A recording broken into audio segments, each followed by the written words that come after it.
Boy, saya menunggu dari pagi sampai sekarang.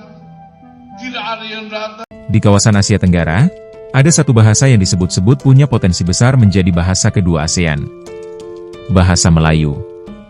Malaysia bahkan dengan percaya diri mengusulkan agar bahasa Melayu dijadikan bahasa resmi kedua di ASEAN setelah bahasa Inggris.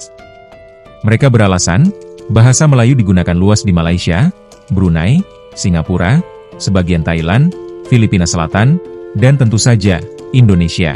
Amerika, Kanada, Australia, New Zealand, mereka menggunakan bahasa Inggeris.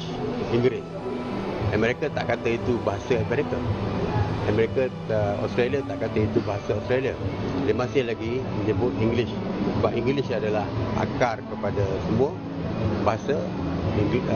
Walaupun percakapan tutur kata atau ini berbeza. Kata US banyak yang kita tengok berbeza dari segi English. Ya. Kalau tengok Netflix pun kita boleh pilih bahasa tu English USA, English Britain. Jadi dia still English. Jadi sebab tu saya berpandangan asal usul bahasa Indonesia ke mana-mana adalah daripada bahasa Melayu. Kemudian baru kita panggil bahasa Indonesia. Jadi tak sepatutnya menjadi polemik lah. Tapi, tunggu dulu. Kalau bicara jumlah penutur, siapa sebenarnya yang paling banyak berbicara dalam bahasa serumpun ini? Jawabannya jelas, Indonesia. Lebih dari 280 juta penduduk. Menjadikan bahasa Indonesia, yang berasal dari akar bahasa Melayu, sebagai bahasa nasional dan bahasa resmi negara sejak 1928.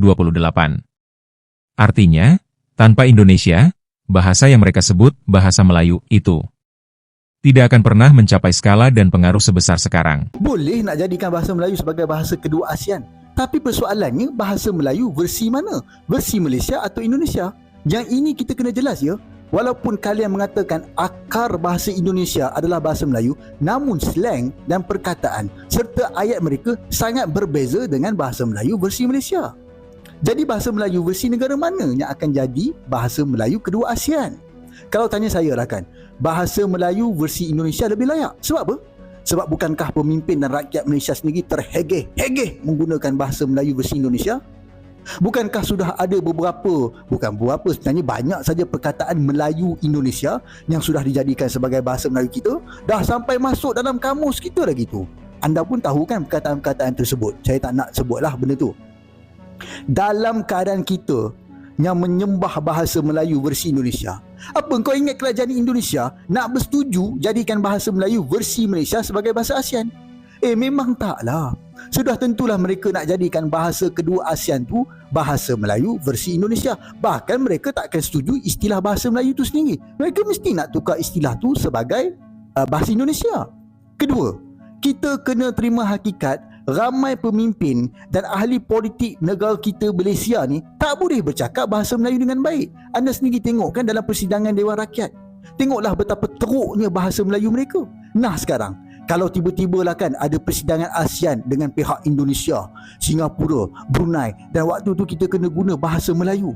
Dan yang akan jadi wakil Malaysia nanti adalah dalam kalangan pemimpin kita yang tak fasih dalam bahasa Melayu.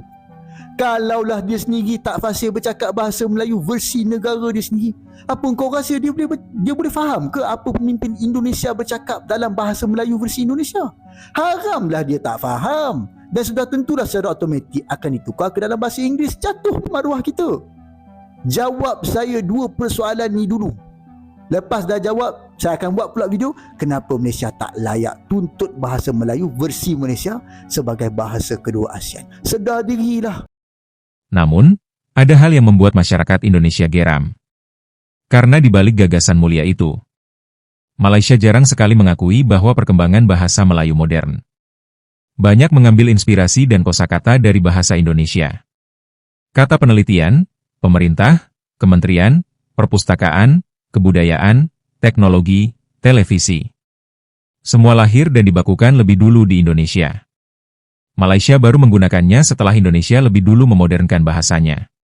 Lewat KBBI, ejaan yang disempurnakan, dan sistem pendidikan nasional. Tapi ketika disinggung soal sumbernya, mereka selalu berkilah.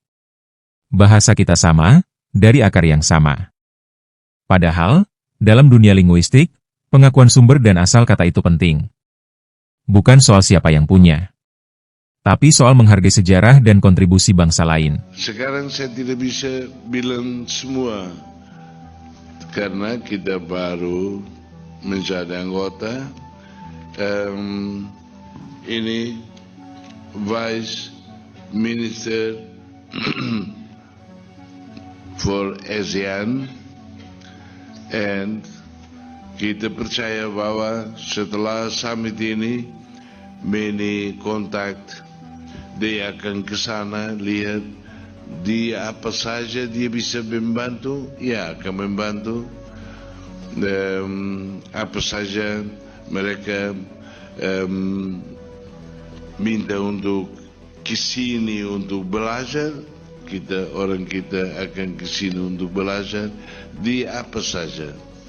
Apa? Saya jemput apa untuk rumah saya. Woi, saya menunggu dari pagi sampai sekarang. Tidak ada yang datang.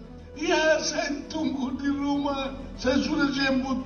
Jemput apa? Bahasa Indonesia, jemput itu saya akan ke sini bawa jemput bahasa Indonesia.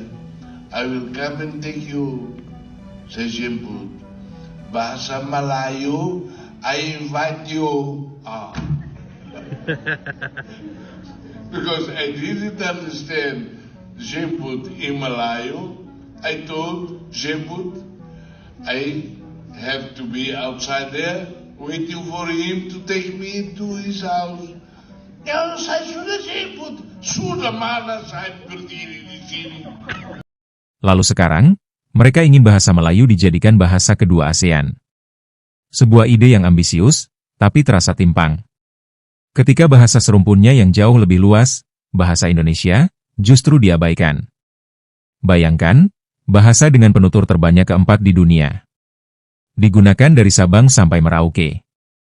Namun tak disebut sebagai bagian utama dari usulan itu. Indonesia tidak menolak gagasan persatuan bahasa ASEAN.